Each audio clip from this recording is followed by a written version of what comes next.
যেই ঘরে স্ত্রী স্বামীর কথা ছাড়া মানিব্যাগ থেকে টাকা নেবে অথবা স্বামীর সম্পদ আত্মীয়স্বজনের কাছে বিলাইয়া দিবে এজাজত ছাড়া।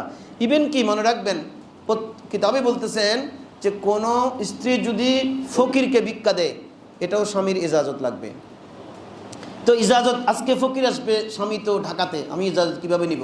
না, এটা ওনাকে ইজাজত নিবে এভাবে যে তোমার তো অনেক জিনিসপত্র ঘরে আছে, চাল আছে, ডাল আছে, টাকা আছে, আমি কি মাঝে মাঝে তোমার এই সম্পদ থেকে ফকিরকে কিছু দান করতে পারবো? ইজাজত নিতে হবে। অনেক কিফটা বখিল আছে, ওরা কিন্তু দিবে না, ওরা স্ত্রীকে বকাবাধ্য করবে, হয় তুমি বেশি হাতেমতাই হয়ে গেছো, আমি কোনো কিছু আনলেই মানুষকে দিয়ে দাও। না, রাসূল করিম সাল্লাল্লাহু আলাইহি ওয়াসাল্লাম বলেছেন তোমার ঘরে যদি গোশত পাক হয় একটু ঝোল বাড়াইয়া দেবেন। ঝোল, হাদিসের মর্মার্থ দেখেন। তখন বিবিরা বললেন রাসূল উম্মাতুল মুমিনিন, হুজুর ঝোল কেন বাড়াইয়া দেব, গোশত তো কম। বলে যে ঝোল বাড়াই দেবে, এই জন্য গোশত যখন পাক হবে গোশতের একটা খুশবু আশেপাশের বাসাগুলোতে ছড়িয়ে যাবে, ছড়িয়ে যাবার পরে ওরার বাচ্চারা মার কাছে গোশত খাইতে কান্নাকাটি করবে।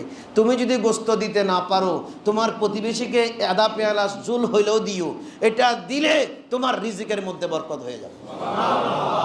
আমরা কি এটা কোনোদিন চিন্তা করেছি? আমরা তো ওই কালাবুনা ছাড়া এখন ঝোল দিচ্ছিই না। কালাবুনা দিচ্ছি আর বুকটা ফাটতেছি, কালাবুনা খাচ্ছি আর বুকটা ফাটতেছি। চট্টগ্রামে যত সবখানে শুধু মেজবানি চলতেছে। কিরে, পুরো চট্টগ্রামে এখন মেজবানির শহর। মেজবানি কী জন্য? আপনি মেজবানি খান, নলা খান আর ডেবিসেটের কাছে যে বুকটা ফাইরে আসেন। গোস্ত খাইতে রাসূল মানা করেননি, গোস্ত আপনি খাবেন, অবশ্যই খাবেন, এটা একটা বড় নিয়ামত, কিন্তু আপনি পরিমিত খাবেন। এটাকে ভালো করে সিদ্ধ করে নরম করে আপনি ভালো করে চিবিয়ে খাবেন। রাসূল বলেছেন আস্তে ধীরে দু এক টুকরা ভালো করে খাওয়ার জন্য।